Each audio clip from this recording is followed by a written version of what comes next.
Sometimes, the people we look down upon hold more power than we could ever imagine.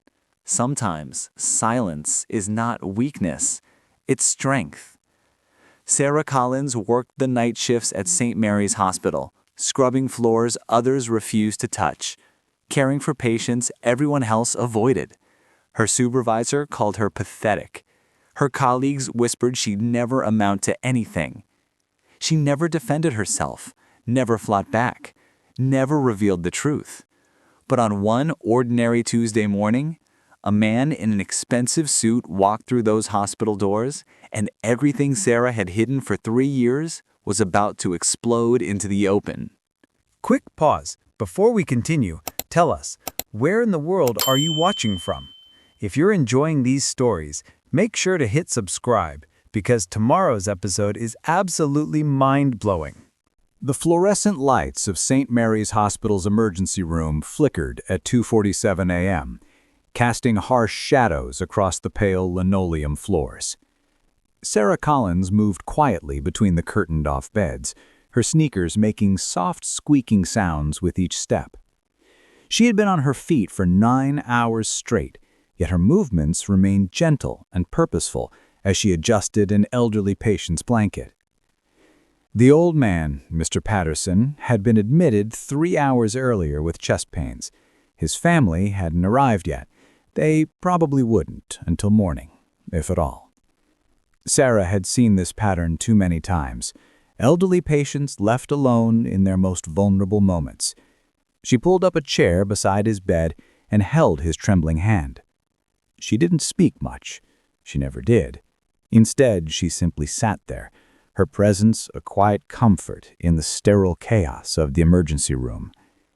Mr. Patterson's breathing eventually steadied, his grip on her hand loosening as medication and exhaustion pulled him toward sleep.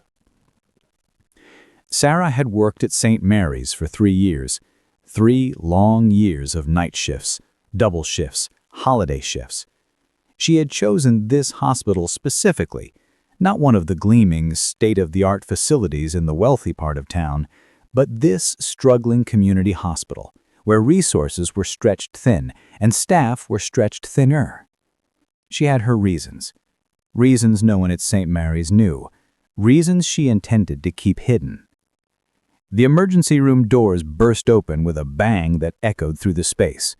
Sarah stood immediately, releasing Mr. Patterson's hand and moving toward the commotion. 2 paramedics wheeled in a stretcher, carrying a young woman, blood soaking through makeshift bandages on her arm. Sarah's training kicked in automatically. She helped transfer the patient, took vitals, started an IV line with steady hands. Around her, the controlled chaos of emergency medicine unfolded, doctors shouting orders, monitors beeping, the metallic smell of blood mixing with antiseptic. This was why she was here. This moment, this work. Not the prestige, not the recognition, not the comfortable office job she could have had. This raw, urgent, necessary work of saving lives. By the time the young woman was stabilized and moved to surgery, dawn was breaking outside the windows.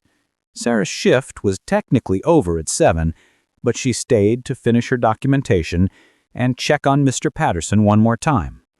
He was sleeping peacefully now, his son having finally arrived.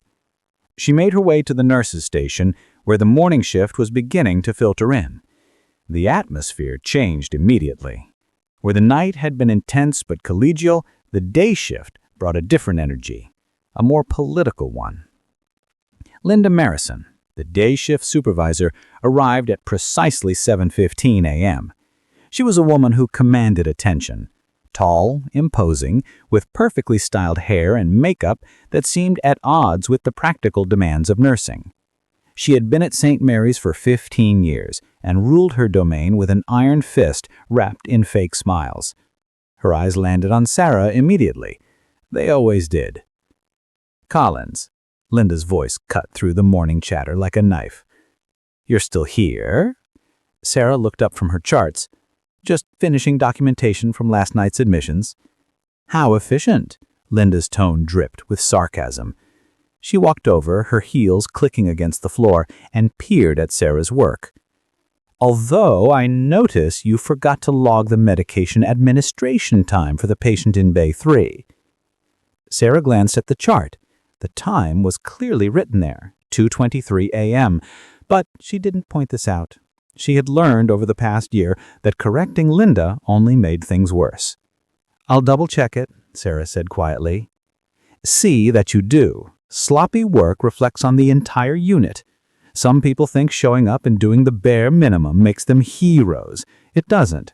Excellence requires attention to detail." The word stung, particularly because Sarah knew her documentation was meticulous, but she simply nodded and returned to her charts. Linda wasn't finished. She picked up the assignment sheet for the day shift. "Collins, you're on call today, correct?" Sarah's heart sunk. She had worked a full night shift. Being on call meant she couldn't truly rest. She'd have to stay within 30 minutes of the hospital, ready to return if they got overwhelmed. "I was scheduled for off-call today," she said carefully. "I worked 3 on-call shifts this week already. Plans change. Martinez called in sick. You're the only one available." She marked the change on the sheet with a red pen, the stroke aggressive and final. Sarah wanted to point out that Jennifer, another nurse, had been off-call all week, that Marcus had turned down on-call duty yesterday for a barbecue. But she knew how this worked. Linda assigned the worst shifts, the hardest patients, the most tedious tasks to Sarah. Always Sarah. The other nurses had noticed. Some looked uncomfortable. None said anything. They had their own careers to protect, their own families to feed. Standing up to Linda Morrison was a quick way to end up with the same treatment, or worse. "Understood," Sarah said. She gathered her things, her body aching with fatigue. As she walked toward the exit, she heard Linda's voice behind her, speaking to another nurse, but loud enough for Sarah to hear. "Some people are just natural followers. They'll never be leaders. Too soft, too ordinary." The morning sun was bright and harsh as Sarah stepped outside. She walked to her car, a 10-year-old Honda Civic with a dented bumper and fading paint. She could have driven anything, could have lived anywhere, could have been anywhere. But this was her choice, her test, her proof. Sarah had grown up as Sarah Mitchell, only child of James Mitchell, founder and CEO of Mitchell Healthcare Group, one of the largest private hospital networks in the state. She had grown up in a mansion, attended private schools, and had a trust fund that could have set her up for life. She had also grown up watching her father work 18-hour days, seeing how healthcare had become a business first and a calling second. She watched as executives made decisions based on profit margins rather than patient care. She saw the distance between the C-suite and the actual bedside grow wider each year. When she graduated from nursing school, her father offered her a position at Mitchell Memorial Hospital, the flagship of his network. Director of nursing, corner office, 6-figure salary. She would have been 25 years old, managing nurses with decades more experience, and everyone would have known she was there because of her last name. She turned it down. Instead, she applied to St. Mary's under her mother's maiden name, Collins. She listed no connections, no special references, just her nursing degree and her determination to prove she could do this work on her own merit. Her father had been hurt, but ultimately understood. He was a self-made man himself, starting with nothing but a dream and relentless work ethic. He recognized that same drive in his daughter, even if it meant watching her choose the hardest possible path. The agreement was simple. Sarah would live her life, work her job, and prove herself without the Mitchell name. Her father would respect her choice and never interfere. They would have dinner once a month, away from the city, where she could be his daughter, rather than a nurse trying to make it on her own. 3 years had passed. 3 years of proving herself, of learning every aspect of emergency nursing, and earning the respect of her colleagues through competence and dedication, rather than connections. 3 years of Linda Morrison making her life miserable. Sarah drove to her apartment, a modest 1-bedroom in a working-class neighborhood. The rent was affordable on a nurse's salary, and her neighbors were kind. Mrs. Chen from downstairs often left her made-me dumplings. The superintendent, Marco, never charged her for small repairs. This was real life. This is what most people lived. And Sarah had chosen to understand it from the inside rather than observe it from the top floor of a luxury high-rise. She showered, set her alarm for 4 hours from now in case the hospital called, and collapsed into bed. Sleep came quickly, heavy and dreamless. The phone rang at 11:30 a.m. Sarah jerked awake, her heart pounding. On call. Right. She grabbed her phone, expecting it to be the hospital with an emergency. It was her father. "Sarah, did I wake you?" She rubbed her eyes. "It's okay, Dad. What's up?" "I wanted to let you know I'll be in your area tomorrow. Mitchell Healthcare is considering a partnership with a community hospital in the city. I'll be doing a site visit and evaluation." Sarah was suddenly very awake. "Which hospital?" There was a pause. "St. Mary's." Sarah's blood ran cold. "Dad, no, you can't." "Sarah, I didn't know you worked there when we scheduled this. The board has been planning this evaluation for months. St. Mary's is struggling financially, and they've approached us about a potential acquisition or partnership." "Then send someone else. Send Richard. Send Marita. Send anyone but yourself." Sarah was pacing now, her exhaustion forgotten in the surge of panic. "I'm the CEO. For a decision this size, I need to evaluate personally. You know that." James Mitchell's voice was patient but firm. "Sarah, I've respected your boundaries for 3 years. I've never visited your workplace, never mentioned you to anyone in my network, never interfered with your career. But I can't let a multi-million-dollar decision hinge on avoiding one hospital because my daughter happens to work there." Sarah knew he was right. She had asked for independence, and with that came the understanding that the world wouldn't rearrange itself for her secret. "When?" she asked quietly. "Tomorrow morning, 10 o'clock. I'm on the night shift tomorrow. I won't be there." "That's probably for the best." Her father's voice softened. "Sarah, I'm proud of what you're doing, but you can't hide forever. Eventually you'll need to decide who you want to be, Sarah Collins or Sarah Mitchell."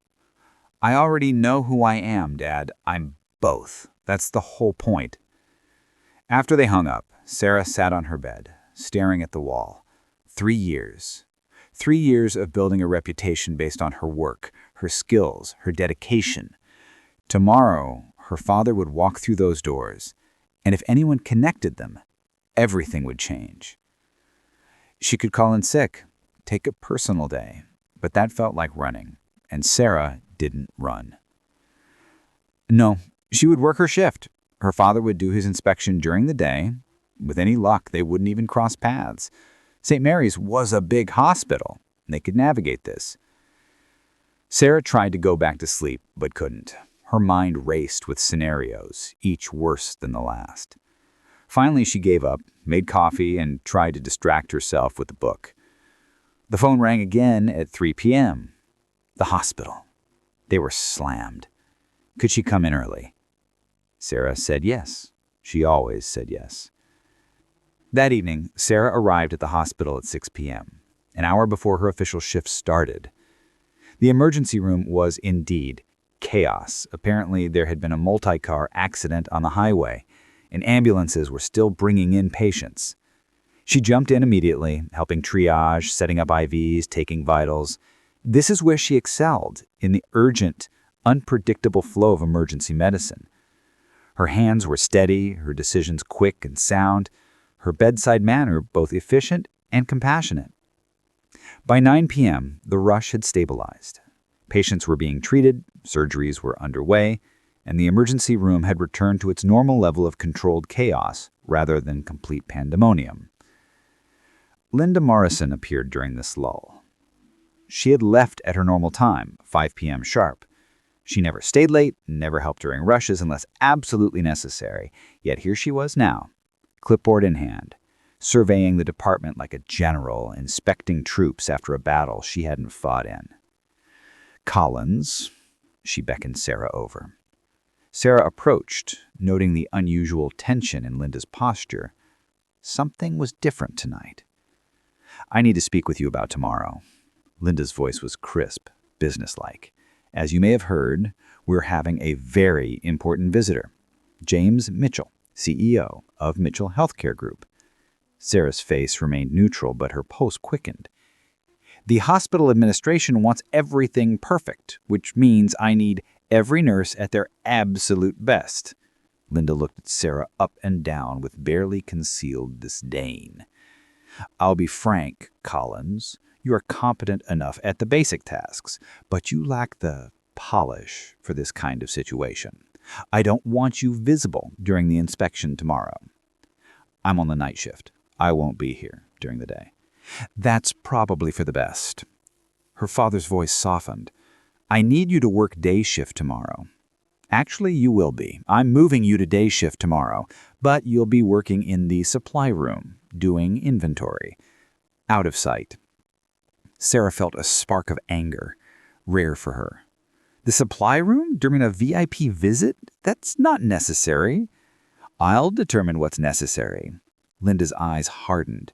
"You're a floor nurse, Collins. Nothing more.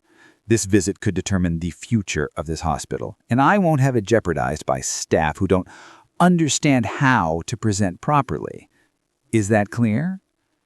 Every instinct in Sarah screamed to push back, to stand up for herself. But she'd spent 3 years learning patience, learning to let her work speak louder than her words.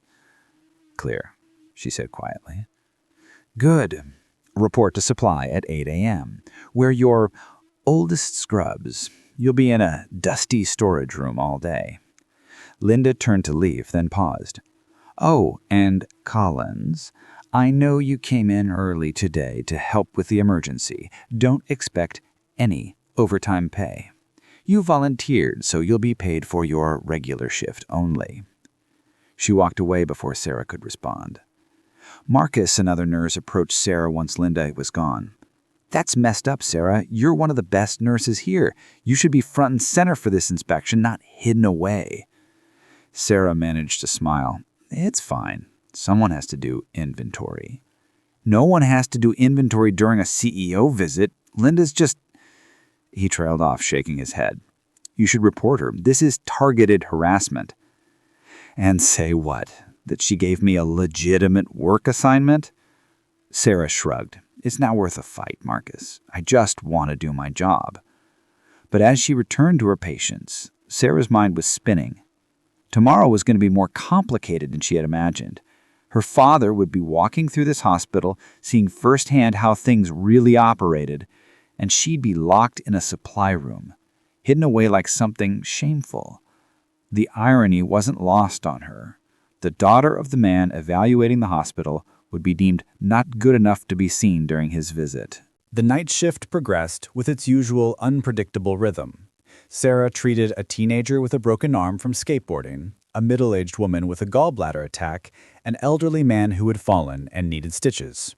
Each patient received her full attention, her gentle competence, her ability to explain medical procedures in ways that eased anxiety. Around 2 a.m., during a quiet moment, Sarah found herself in the break room. It was a cramped, dingy space with a refrigerator that barely worked, a microwave that sparked occasionally, and a coffee maker that produced something resembling motor oil.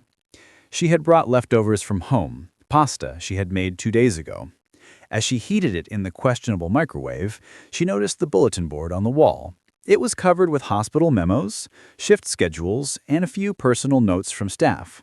One memo caught her eye. It was from administration, dated 3 weeks ago, explaining that they were in financial difficulties and asking all staff to tighten belts and make sacrifices for the good of the hospital. Translation: no raises, minimal supplies, skeleton crews. Sarah thought about her father's visit tomorrow. Mitchell Healthcare Group was wealthy, powerful, and efficient. If they acquired St. Mary's, money wouldn't be a problem. Resources wouldn't be a problem. But she also knew how these corporate acquisitions worked. Staff would be reorganized. Positions would be streamlined. The personal touch that made St. Mary's special, despite its flaws, would be optimized away. She wasn't sure which future was better. Her microwave beeped. She retrieved her pasta and sat at the worn table, eating alone in the fluorescent light. The door opened. Sarah expected another nurse looking for coffee, but instead Dr. Raymond Chen walked in. He was an ER attending physician in his late 50s, one of the most respected doctors at St. Mary's. "Nurse Collins?" He nodded at her. "Burning the midnight oil, I see." "Just finishing up dinner, Dr. Chen." He poured himself coffee and sat across from her. This was unusual. The hierarchy at hospitals meant doctors and nurses rarely socialized, even during breaks. "I wanted to thank you for your work tonight with Mrs. Patterson. She specifically asked me to pass along her gratitude, said you were the kindest nurse she'd ever encountered." Sarah felt a flush of warmth. "I was just doing my job." "No," Dr. Chen shook his head. "Many nurses do their jobs. You do something more. You make patients feel seen. That's a rare gift." He sipped his terrible coffee without flinching. "Which is why I'm frustrated about tomorrow's assignment." Sarah looked up sharply. "You heard about that?" "Word travels fast in a hospital. Linda is hiding our best nurses and putting on a show for the Mitchell inspection." He leaned forward. "Sarah, I don't know what's between you and Linda, but you deserve better than this treatment. If you ever want me to speak to administration on your behalf—" "That's kind, but no thank you." Sarah meant it. Dr. Chen's support was touching, but she had to handle this her own way. "I appreciate you saying that, though." He studied her for a moment, something curious in his expression. "You're an interesting person, Nurse Collins. You work harder than anyone else, accept treatment that would make others quit, and never complain. Why?" Sarah considered her answer carefully. "Because the work matters more than my ego." Dr. Chen smiled. "That's a very mature perspective for someone your age." He stood, taking his coffee with him. "Well, good luck with inventory tomorrow. The hospital's loss is the supply room's gain." After he left, Sarah finished her pasta in contemplative silence. At 7 a.m., as Sarah's shift officially ended, she didn't go home. Instead, she changed into her oldest scrubs, faded blue with a small stain on the hem that wouldn't come out, and reported to the supply room as instructed. The space was exactly as unpleasant as expected, windowless, cramped, dusty, and filled with metal shelving units stacked with medical supplies. Someone had left her a clipboard with inventory sheets. The task was mind-numbing. Count every box, every package, verify against the database, note discrepancies. It was work that could have been done any day, but Linda had specifically scheduled it for today. The message was clear. You don't belong in the spotlight. Telling and preparing this story took us a lot of time. So if you're enjoying it, subscribe to our channel. It means a lot to us. Now back to the story. Sarah began counting boxes of gauze. Her mind wandered as her hands worked automatically. She thought about the patients from last night, wondering how they were recovering. She thought about her father, who would arrive in a few hours. She thought about the strange limbo she had created for herself, not quite fitting in anywhere, belonging nowhere completely. Around 8:30 a.m., she heard activity in the hallway. Voices, movement. The inspection preparation was beginning. Someone was barking orders about making sure everything looked professional and organized. Sarah continued counting bandages. At 9:45 a.m., her phone buzzed. A text from her father. Just arrived, about to begin the walkthrough. She didn't respond. What could she say? The hospital sounded different during the day shift. Busier, more voices, different energy. From her windowless prison, Sarah could only imagine what was happening. Her father would be seeing the emergency room where she worked every night. Would he notice the equipment that needed replacing? The understaffed nurses' stations? The waiting room chairs held together with duct tape? Would he see the heart of St. Mary's, or just its financial problems? Time crawled. Sarah counted syringes, catheter packages, IV bags. She organized shelves that didn't need organizing. She wiped dust off boxes that no one would notice. At 11:30 a.m., the door to the supply room opened abruptly. Linda Morrison stood there, and she looked furious. "Collins, come with me. Now. Sarah set down a clipboard. Is something wrong? Just move. Linda's voice was sharp, with barely contained anger. Sarah followed Linda through the corridors, confused and increasingly worried. They weren't heading toward the emergency room. They were going toward the administrative wing, where the executive offices were located. Linda, what's happening? You'll see. And when we get there, you'll keep your mouth shut unless directly addressed. Understand? They reached the hospital director's office. The door was open, and inside Sarah could see several people. Director Thomas Morrison, Linda's husband, which explained so much, 2 board members she recognized from hospital events, and her father. James Mitchell stood by the window, his back to the door, hands in his pockets. He was studying something outside with apparent interest. Director Morrison looked up as they entered. His face was flushed, stressed. "Ah, Nurse Collins, thank you for joining us." Sarah's heart was pounding so hard she was certain everyone could hear it. Her father hadn't turned around yet. Maybe this wasn't about her. Maybe... "Mr. Mitchell has asked to speak with you specifically," Director Morrison continued. Now James turned. His face was carefully neutral, professional, but Sarah saw the slight tension around his eyes. He hadn't expected this either.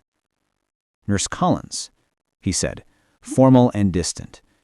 "I've been conducting my evaluation of St. Mary's operations, and several staff members have mentioned your name. I understand you worked last night's emergency rush?" Sarah found her voice. "Yes, sir." "Yet you're not on the floor today. Why is that?" Before Sarah could answer, Linda jumped in. "Mr. Mitchell, I assigned Nurse Collins to inventory duty today. It's routine work that needed to be completed." "On the day of a major inspection? When you're short-staffed as it is? That seems like unusual timing." Linda's face flushed. Well, the inventory was overdue." "I see." James walked to the desk where several folders were spread open. "Nurse Collins, your performance reviews are interesting reading. Multiple doctors have cited you for exceptional patient care. You've received commendations from patients. Your error rate is essentially 0, yet you're consistently assigned the worst shifts, given additional on-call duties, and apparently hidden away during important events.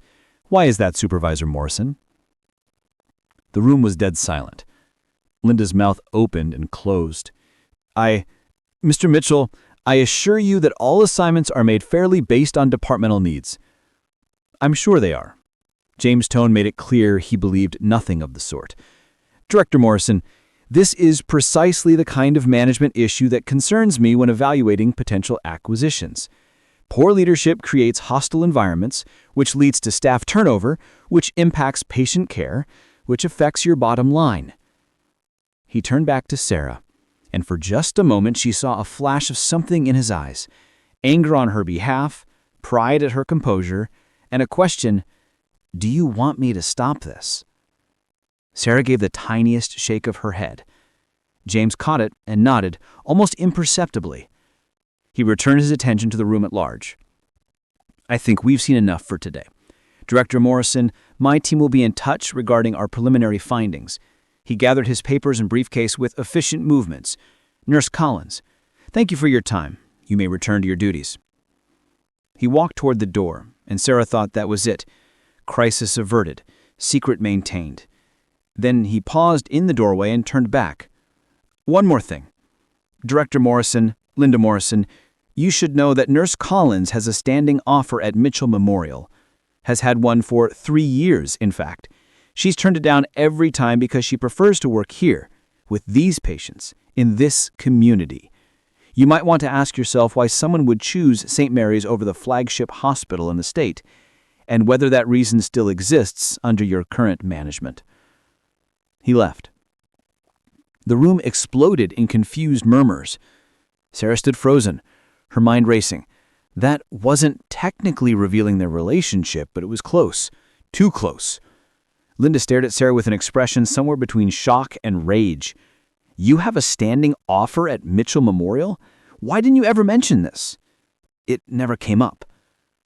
Sarah kept her voice level. She sputtered. "Do you have any idea what that implies? Who gets standing offers at flagship hospitals? Only people with connections. Who are you really, Collins? I'm a nurse, same as I've always been. Director Morrison cleared his throat. Nurse Collins, I think perhaps we should discuss... Excuse me, but I have inventory to finish. Sarah turned and walked out before anyone could stop her. She made it back to the supply room before her hands started shaking. She leaned against the closed door, breathing hard. That had been too close. Her father had defended her. Of course he had. He was her father. But he had also nearly blown her cover in the process. The standing offer explanation was clever, could apply to any promising nurse. But combined with his obvious interest in her treatment, people would start asking questions. Sarah forced herself to calm down, to breathe normally. She picked up her clipboard and went back to counting supplies, though the numbers swam before her eyes. An hour later, the door opened again. Sarah tensed, expecting Linda or the director. It was Marcus. Sarah, what the hell? He closed the door behind him, looking excited and confused. The whole hospital is buzzing. James Mitchell personally called out Linda in a meeting, and you have a job offer at Mitchell Memorial? Apparently. Sarah tried to keep her tone neutral. Why aren't you working there? Mitchell Memorial is incredible. Best equipment, best pay, best everything. St. Mary's needs good nurses too. Marcus studied her. There's more to the story than isn't there? Mitchell seemed really personally invested in your situation. Do you know him somehow? Sarah felt the walls closing in. Marcus, I really need to finish this inventory. Okay, I'll leave you alone. He opened the door, then paused. But Sarah, whatever's going on, whatever your reasons, you don't deserve how Linda treats you, and I'm glad someone finally said it out loud, even if it was some CEO billionaire. After he left, Sarah abandoned the pretense of working. She sat on a box and put her head in her hands. Her phone buzzed. Her father. I'm sorry. I tried to help without revealing anything, but I may have made things more complicated. Call me when you can. Sarah didn't call. She didn't know what to say. She sat in that dusty supply room surrounded by bandages and needles and all the mundane equipment of healthcare, and wondered if she had just watched her carefully constructed double life begin to unravel. The rest of the day was torture. Sarah completed the inventory, every single item, by hand meticulously, because that was the job she'd been given. At 5 p.m., she finally emerged from the supply room, handed the completed sheets to an administrator, and headed for the exit. She made it to the parking lot before Linda caught up with her. Collins, we need to talk. Sarah turned slowly. Linda looked different, less confident, more calculating. The power dynamic had shifted, and they both knew it. What is it, Linda? Who are you really? Linda crossed her arms. No regular nurse gets that kind of attention from a CEO. No regular nurse has standing job offers at premier hospitals. So, who are you? What's your connection to Mitchell? Sarah met her gaze steadily. I'm a nurse. I went to nursing school, got my degree, and applied to work here, same as everyone else. That's a lie. It's the truth. Just because you can't imagine someone wanting to work at St. Mary's over a fancier hospital doesn't mean it's not true. Linda stepped closer, her voice dropping to a harsh whisper. I know you're hiding something, and I'm going to find out what it is. Then we'll see how long you last here. Are you threatening me? I'm warning you. This hospital is my domain. I've worked here for 15 years. I'm not going to let some mysterious nobody come in and undermine my authority, especially not with help from corporate outsiders. Sarah felt a surge of anger, rare but real. Your authority? Linda, you put me in a supply room during the inspection because you were afraid I'd make you look bad. That's not authority. That's insecurity. How dare you? I've been quiet for a year. I've taken every bad shift, every extra duty, every insult. I've never complained, never fought back. But don't mistake patience for weakness. Sarah's voice was quiet but firm. I'm a good nurse. I care about my patients, and I'm not going anywhere. She turned and walked to her car, leaving Linda standing in the parking lot. As Sarah drove home, her phone rang continuously. Her father. She finally answered. "Sarah, I'm so sorry. Dad, you put me in an impossible position." She kept her eyes on the road, voice tired. "I've spent 3 years building a reputation on my own merit. Now everyone's going to think I'm some kind of plant or that I have special protection. You deserved to be defended. That woman was treating you abominably. I could handle it. You shouldn't have to." James's frustration came through clearly. "Sarah, I admire what you're trying to prove. I really do. But at what cost? You're exhausted, undervalued, and actively hidden away by a supervisor who should be fired for incompetence. When does proving yourself end and punishing yourself begin?" Sarah didn't answer immediately. It was a question she had asked herself many times during long night shifts, during moments when Linda's cruelty cut particularly deep. "I'm not ready to give up yet," she finally said. "I'm not asking you to. I'm just asking you to consider whether this particular battle is worth fighting." He sighed. "The board will make their decision about St. Mary's in a few weeks. Whatever happens, you'll have options." After they hung up, Sarah sat in her parked car outside her apartment, watching the sunset. Mrs. Chen was watering her plants on the balcony above. Marco was fixing someone's bicycle in the courtyard. Normal life. Real life. She thought about Linda's threats, about the whispers that would now follow her at work, about the questions that would come. For 3 years she had been invisible by choice. Now, suddenly, she was visible in all the wrong ways. The following days at St. Mary's were strange. Sarah returned to her night shifts, but the atmosphere had changed. Some nurses were warmer to her, Marcus, Dr. Chen, a few others who had always respected her work. They seemed emboldened by the fact that someone had finally called out Linda's behavior. But others were suspicious or resentful. Why did she have special connections? What was she really doing at St. Mary's if she had better options? Was she some kind of spy from Mitchell Healthcare? The rumors grew increasingly wild. Sarah Collins was actually a board member's daughter. She was dating someone important. She was a corporate investigator planted to evaluate the hospital from the inside. All wrong, yet close enough to make Sarah uncomfortable. Linda, meanwhile, became even worse. She couldn't openly retaliate after the inspection incident, but she found subtle ways to make Sarah's life difficult.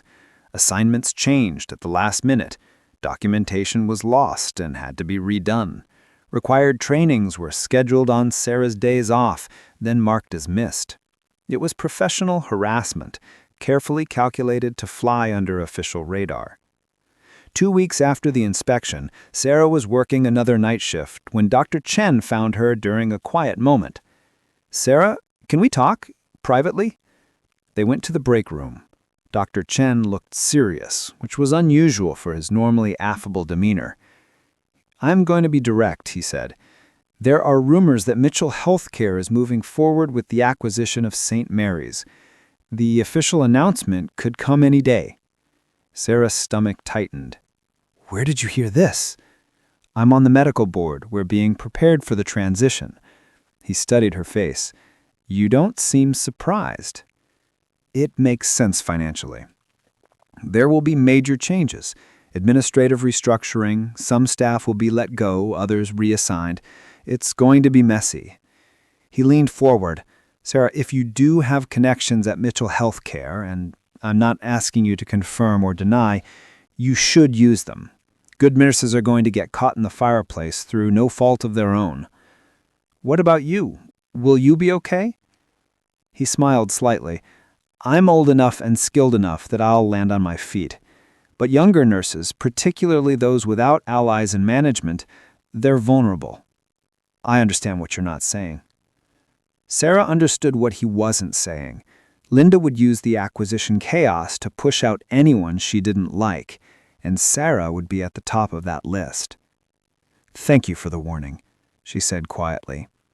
That night, after her shift, Sarah sat in her car on the parking lot and made a decision. She called her father. "Dad, I need to know what's really going to happen to St. Mary's." There was a pause. Sarah, I can't discuss confidential business. Dad, please. These are my colleagues, my patients. I need to know. Another pause, longer this time. The board approved the acquisition yesterday. We'll announce it publicly next week. St. Mary's will become part of Mitchell Healthcare Group. What happens to the staff? Standard procedure will evaluate all positions, keep essential personnel, restructure management. There will be some layoffs. That's unavoidable in any merger. Linda Morrison, the current day shift supervisor? Her position will be eliminated. Her management style is exactly the kind of liability we don't want in our organization. James softened. Sarah, this isn't revenge on your behalf. Her record speaks for itself. High staff turnover, multiple complaints, poor departmental performance. She's a liability. Sarah felt a complicated mix of emotions. Relief that Linda wouldn't be able to hurt anyone else. Guilt that she might have influenced the decision, even indirectly. Sadness that it had come to this. What about the other nurses? We're keeping most of the floor staff. We need experienced people who know the community and the patient population. But Sarah, he hesitated, there's something you should know. The transition team found some irregularities in the nursing department records. What kind of irregularities? Falsified timesheets, supplies that were ordered but never arrived, medication discrepancies. It looks like someone has been systematically stealing from the hospital for years. We've turned the evidence over to the authorities. Sarah's mind raced. Who? We don't know yet. The investigation is ongoing. But Sarah, you need to be careful. If someone realizes they're about to be exposed, they might do something desperate. After they hung up, Sarah sat in the darkness of her car, processing this new information. Someone at St. Mary's was a thief. Someone she worked with, trusted, maybe even liked. And they were about to be caught. The next week passed in tense anticipation. Everyone at the hospital knew something was coming. The rumors had reached critical mass. Staff whispered in corners, updated their resumes, made plans for various scenarios. Linda was visibly stressed, snapping at everyone, making mistakes she'd normally never make. Sarah wondered if Linda was the thief. It would certainly explain the expensive clothes and jewelry on a supervisor's salary. But Sarah had learned not to jump to conclusions. The official announcement came on a Tuesday morning. All staff were called to a mandatory meeting at 7 a.m., with the night shift asked to stay late and the day shift asked to come early. The hospital auditorium was packed. Sarah stood in the back with Marcus and a few other night shift nurses. The stage held Director Morrison, several board members, and her father. James Mitchell stepped to the podium, professional and commanding. Thank you all for coming. I'll get straight to the point. Mitchell Healthcare Group has acquired St. Mary's Hospital. As of today, you are all part of the Mitchell Healthcare family. Murmurs rippled through the crowd.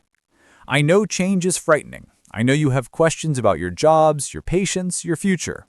Let me address some of those concerns directly. James spoke with the confidence of someone who had given this speech many times. First, we are not closing St. Mary's. We believe in the mission of community healthcare, and this hospital serves a vital role. Second, we are not conducting mass layoffs. We need your expertise, your knowledge of this community, your dedication. Most of you will see no change in your day-to-day work except access to better resources and equipment. Third, we will be making management changes. Some positions will be restructured, some eliminated, and some newly created. These decisions are based on performance evaluations, departmental needs, and organizational fit. Sarah watched Linda's face drain of color. Finally, James continued, we take integrity seriously. During our evaluation process, we uncovered evidence of significant financial misconduct within this hospital. We have been working with law enforcement, and arrests will be made today. The room erupted in shocked whispers. I want to be clear. James raised his voice slightly to regain control. The vast majority of you are honest, hard-working professionals. This misconduct involved only a few individuals, and they will be held accountable. The rest of you should be proud of the work you do and the care you provide. He concluded with logistics, transition timeline, new policies, resources available for questions. Then he opened the floor to questions. Hands shot up. James fielded them competently. Questions about benefits, about patient care protocols, about the investigation. Sarah stayed silent in the back, hoping to remain unnoticed. Then Linda Morrison stood up. "Mr. Mitchell, I have a question." Her voice was loud, carrying across the auditorium. "How can we trust this process is fair when you clearly have favorites? Everyone knows you've been protecting Nurse Collins since your first visit. How do we know these performance evaluations aren't biased?" The room went dead silent. Every head turned to look between Linda and James. Sarah felt her face flush. This was it, the confrontation she had been dreading. James' expression didn't change. "Supervisor Morrison, can you clarify what you mean by protecting Nurse Collins? You singled her out during your inspection. You revealed she has special job offers. You've clearly taken a personal interest in her career. Some of us have worked here for 15 years with no recognition, while she gets special treatment after 3. How is that fair?" "I see."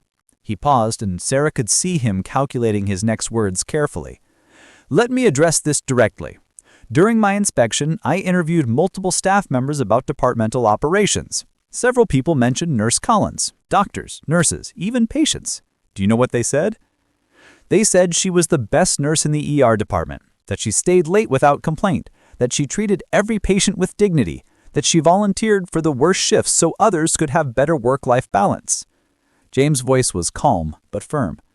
"When I reviewed the records and saw that this exemplary employee was being hidden in the supply room during an important inspection, I questioned that decision, as any competent evaluator would. But the job offer. Nurse Collins graduated top of class from one of the best nursing programs in the state. Mitchell Memorial recruits top graduates. It's not personal favoritism, it's standard recruitment practice." He looked out at the crowd. If anyone else here graduated with similar credentials, they likely received similar offers from various hospitals. It was a good explanation, plausible. It avoided revealing their relationship while defending Sarah's merit. But Linda wasn't finished. That's convenient, very convenient, almost too convenient. She turned to face Sarah directly. "Who are you really, Collins? Why are you really here?" Sarah felt every eye in the room on her. This was the moment. She could stay silent, let her father handle it, maintain the fiction. Or she could tell the truth. She thought about the last 3 years, the patient she'd care for, the nights she'd worked, the relationship she'd built. All of it real, all of it earned. She stepped forward. "You want to know who I really am?" Sarah's voice was steady. "I'm a nurse. I chose St. Mary's because I wanted to work in a community hospital to serve patients who need care regardless of their ability to pay. I chose to use my mother's maiden name because I wanted to be evaluated on my skills, not my connections." She took a breath. "And yes, I'm James Mitchell's daughter." The room exploded in gasps and exclamations. Sarah continued, raising her voice to be heard. "I've been working here for 3 years under my mother's maiden name, Collins. My father didn't know I worked here until 2 weeks ago. He never interfered with my career, never gave me special treatment, never even visited my workplace because I asked him not to." She looked directly at Linda. "You ask why I'm here? I'm here because I wanted to prove I could do this job on my own merit, that I could earn respect through my work, not my last name. And I did. Ask Dr. Chen, ask Marcus, ask any of the patients I've cared for. I earned my place here." "But you lied," Linda said, though her voice had lost its confidence. "You lied about who you are." "I used a different name. That's not illegal. And I never claimed to be anyone other than a nurse." Sarah felt a strange sense of liberation. "You're right that I had advantages. I had a good education, no student loans, a safety net if things went wrong. But every night I've been here, every patient I've treated, every skill I've learned, that was real. That was me." James had been watching this exchange with an unreadable expression. Now he spoke. "Thank you for your honesty, Sarah, though I wished you had felt able to be honest from the beginning." He looked at the crowd. "Let me be absolutely clear. Sarah's relationship to me did not and will not affect personnel decisions at this hospital. She will be evaluated exactly like everyone else. And if anyone has concerns about conflicts of interest, we have protocols in place to address them." Director Morrison stood up, looking panicked. Mr. Mitchell, I assure you we had no idea.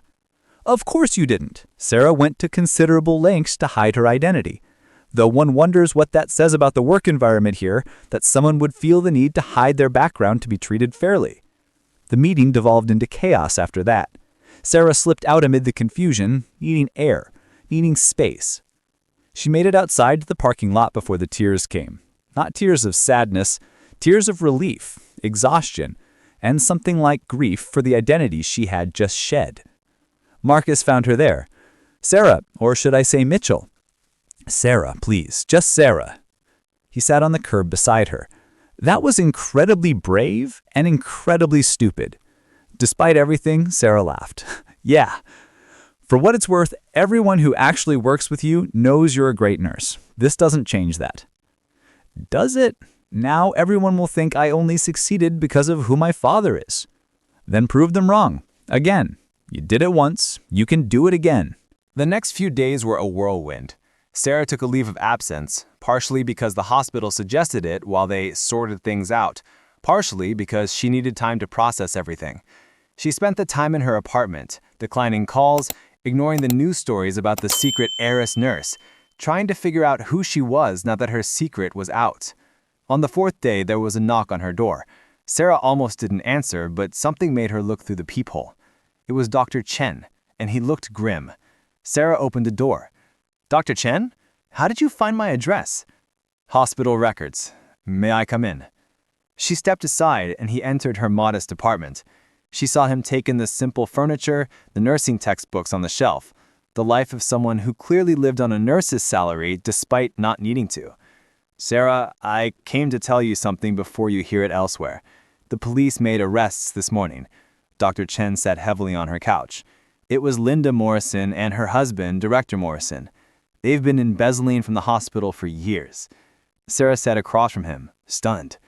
Both of them? Linda was ordering excessive supplies and equipment, then selling them through a third party.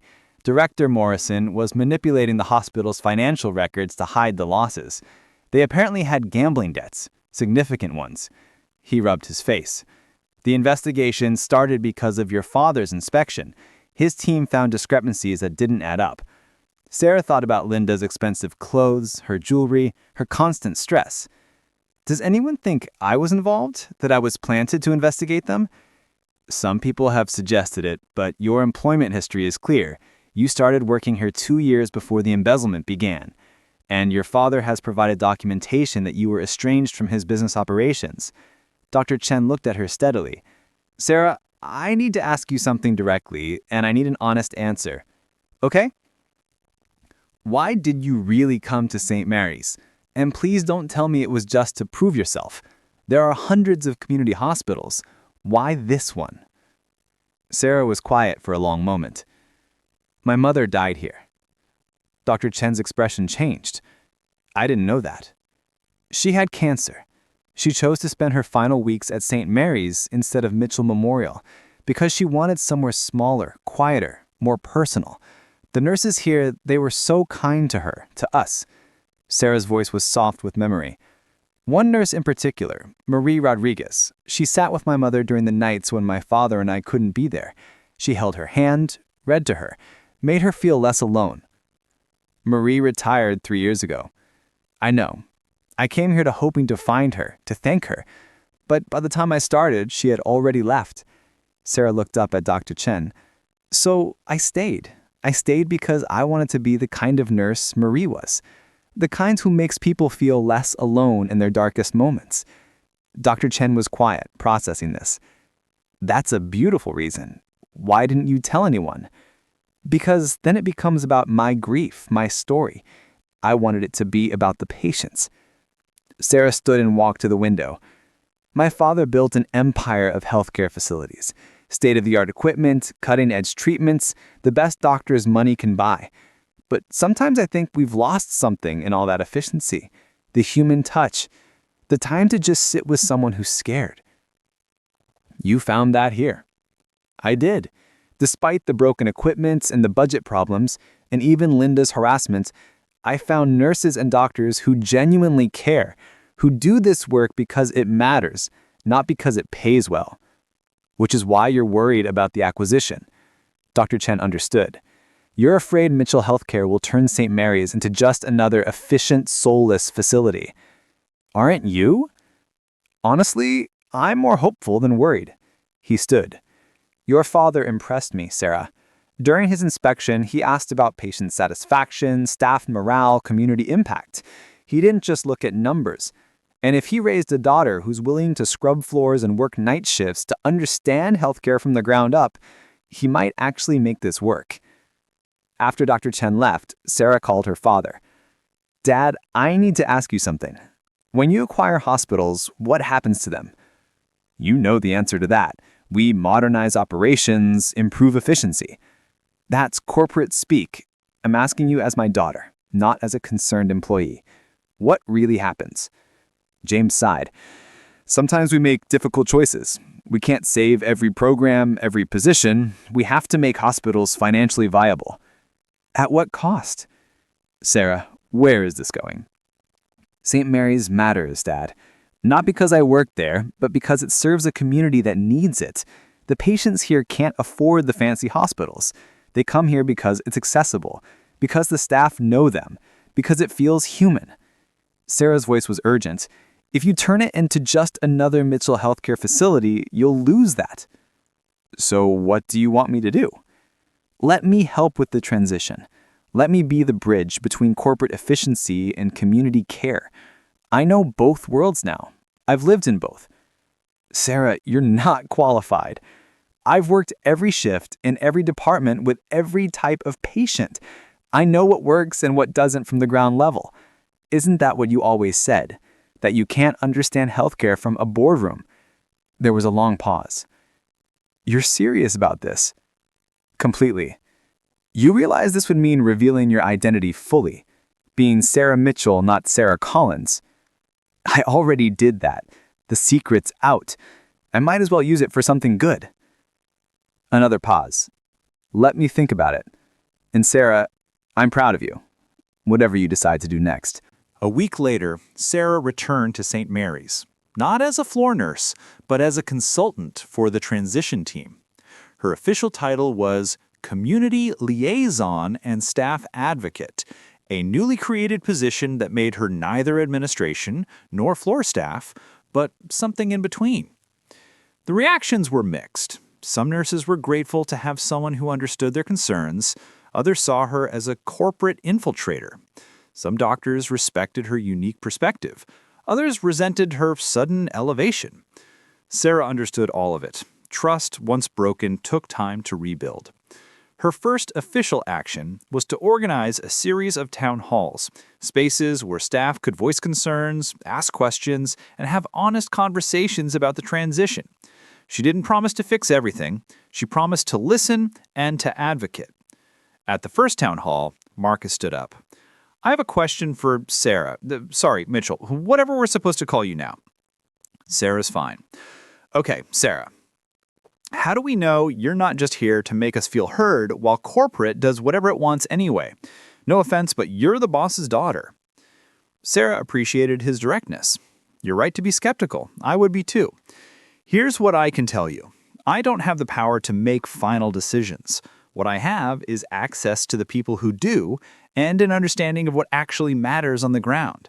I can't promise every concern will be addressed the way you want, but I can promise every concern will be heard by people who can make changes. That's still pretty vague, another nurse called out. Then let me be specific. What are your biggest concerns right now? The floodgates opened. Nurses talked about inadequate staffing ratios, doctors talked about outdated equipment, and administrative staff talked about confusing new protocols. Sarah listened, took notes, asked clarifying questions.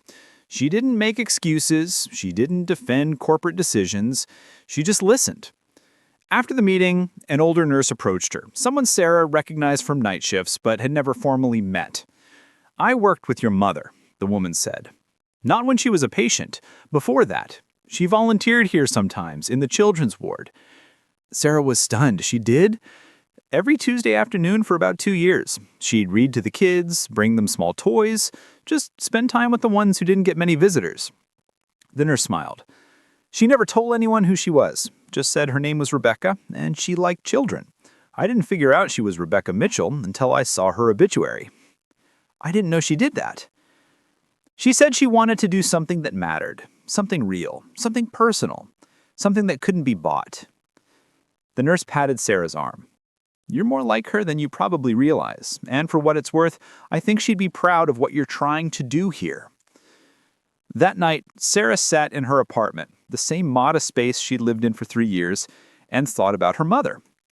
Rebecca Mitchell had been born wealthy, married wealthier, but had always seemed slightly uncomfortable with the privilege. She preferred small dinner parties to galas, donated anonymously, drove herself places instead of using a driver. Sarah had always thought she had gotten her desire to prove herself from her father's self-made background. But maybe she'd inherited something from her mother too. The need to contribute something real, something personal, something that couldn't be bought. Over the following weeks, Sarah worked harder than she ever had as a floor nurse. She met with department heads, shadowed different shifts, reviewed proposed changes, and brought concerns back to the transition team. She became a translator between two worlds that spoke different languages. Some changes were easy wins. New equipment arrived quickly, staffing ratios improved, outdated protocols were modernized. The staff appreciated these tangible improvements. Other changes were harder. Some programs had to be cut or consolidated. A few positions were eliminated, though Sarah fought to minimize layoffs and find alternative placements where possible. The hospital's emergency room was renovated, which meant temporary chaos during construction. Through it all, Sarah maintained her apartment in the city, continued to live modestly, and worked hours that would have horrified most corporate executives. She wanted the staff to see that she wasn't abandoning them, wasn't becoming some out-of-touch administrator. But she was changing. She couldn't help it. She was learning to think strategically, to see the bigger picture, to make difficult choices that balanced idealism with reality. Marcus noticed. "You're becoming one of them," he said one day. Not unkindly. One of who? The suits, the people who talk about tough decisions and necessary changes. You sound like a corporate executive now. It stung because it was partially true. I'm trying to find a middle ground. Is there a middle ground, or do you eventually have to choose a side? Sarah didn't have an answer. 3 months after the acquisition, St. Mary's Hospital held a reopening ceremony for the renovated emergency room. It was a big event. Local politicians, community leaders, press coverage. James Mitchell gave a speech about community healthcare and corporate responsibility. Then, he invited Sarah to speak. She stood at the podium, looking out at the crowd.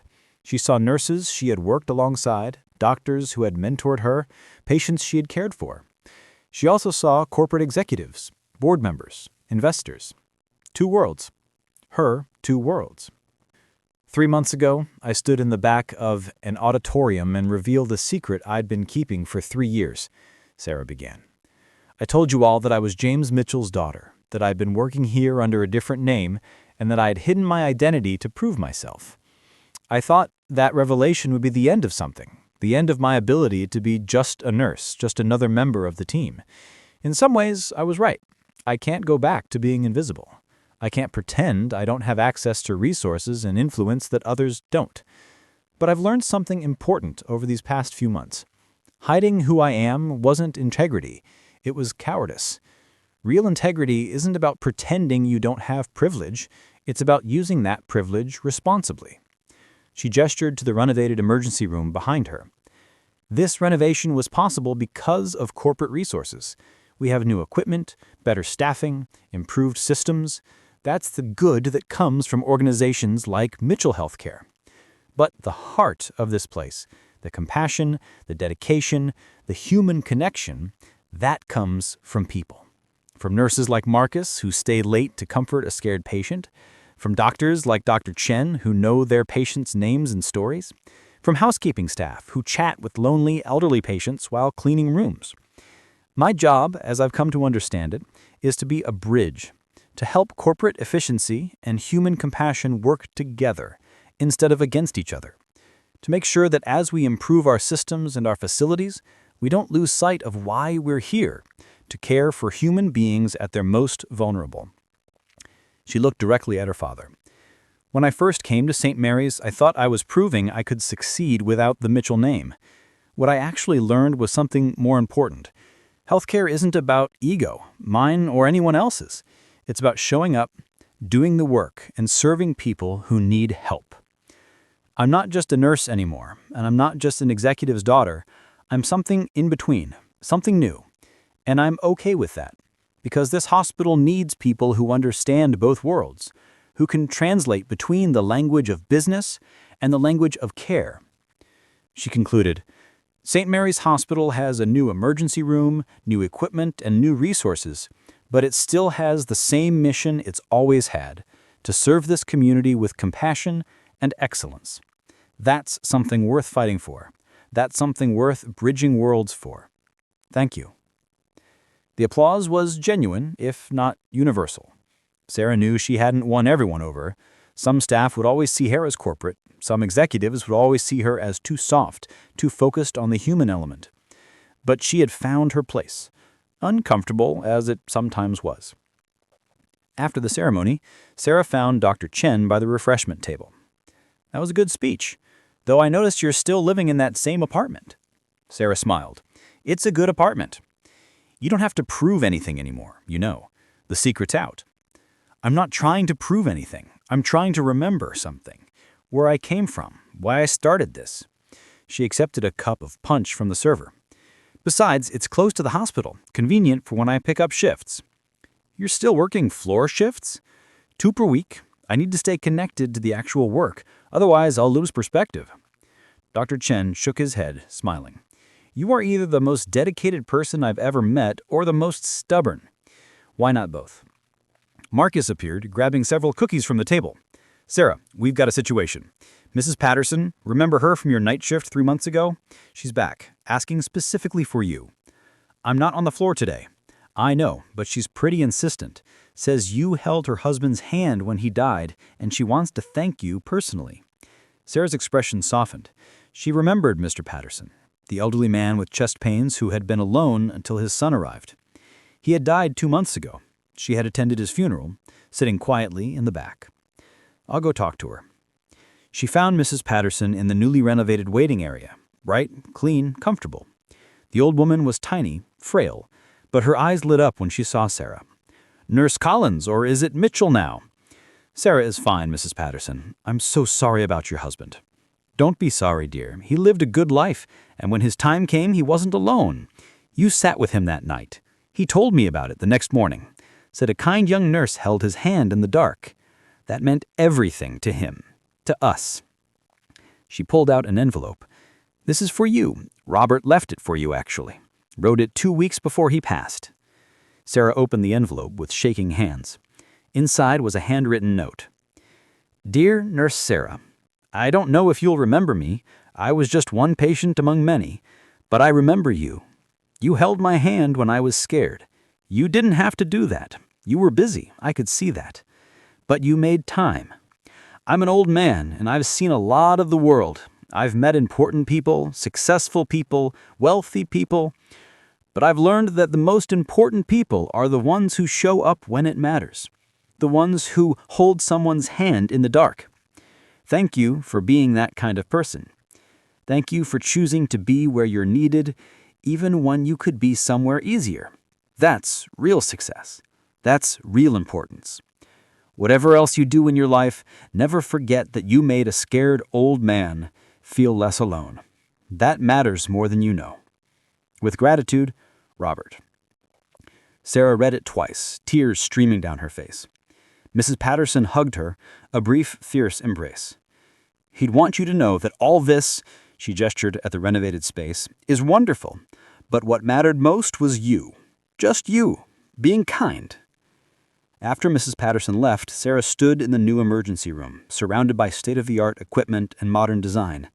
The letter was clutched in her hand. Marcus found her there. You okay? Yeah. She wiped her eyes.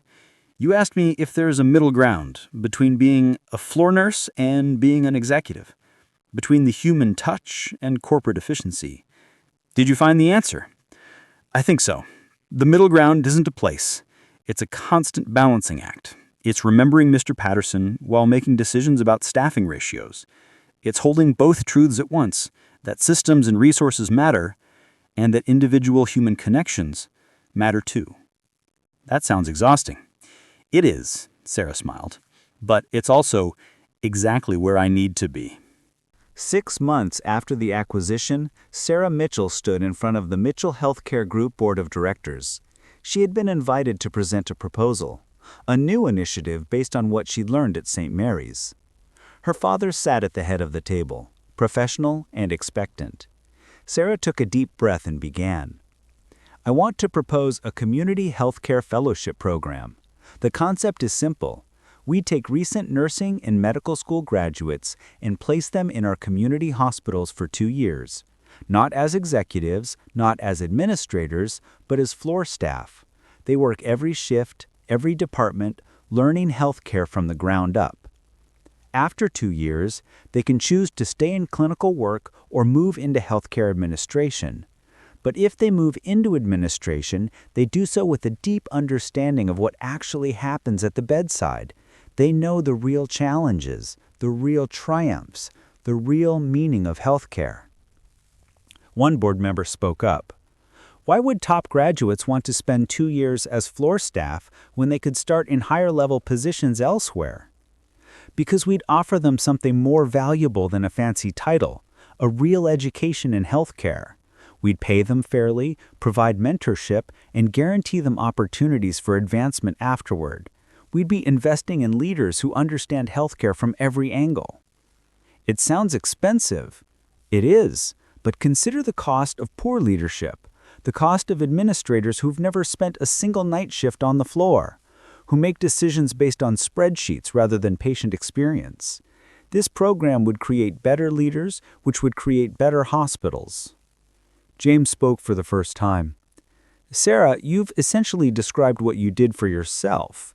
Why do you think others would choose this path? Because some people want to make a real difference.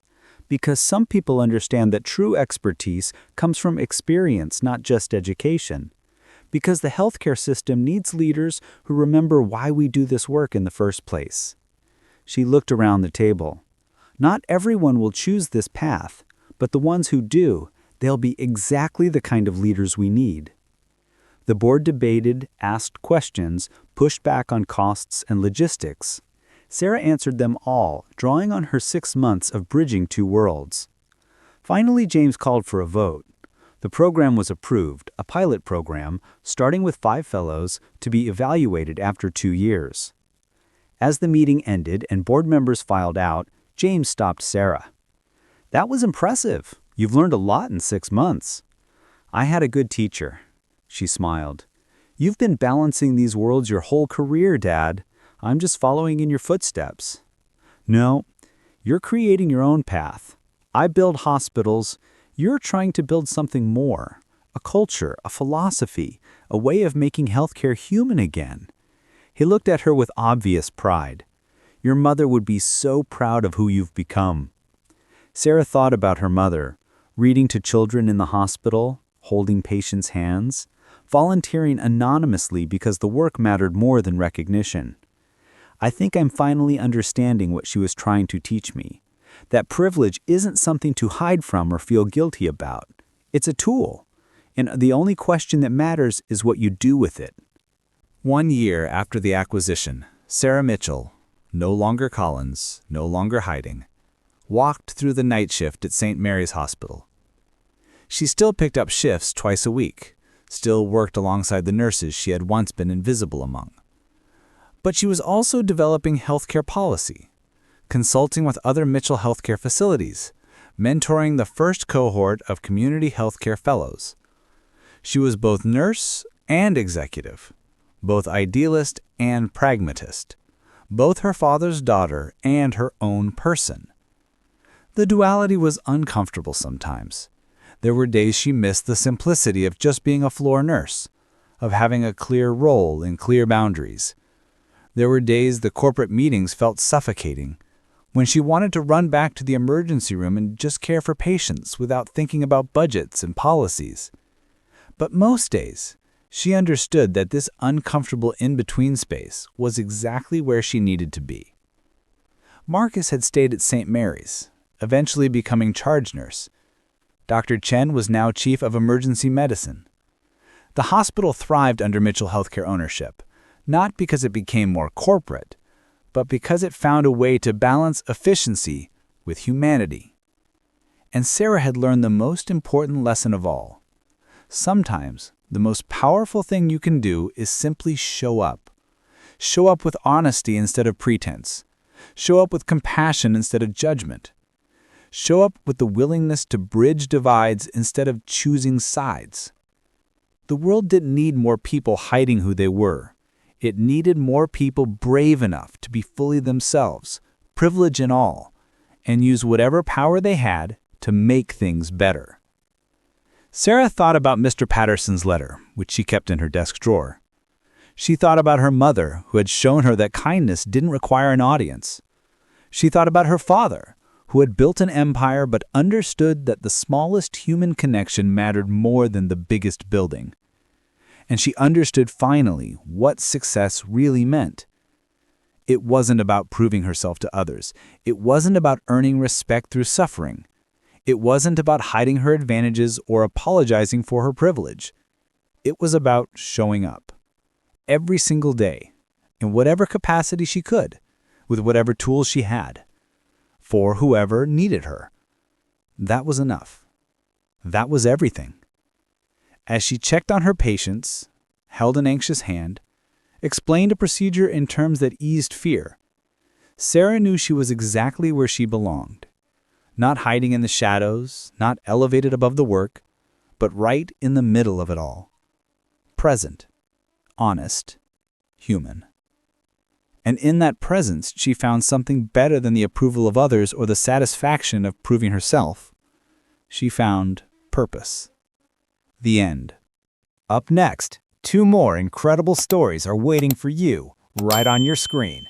If you enjoyed this one, you won't want to miss these. Just click to watch and don't forget to subscribe.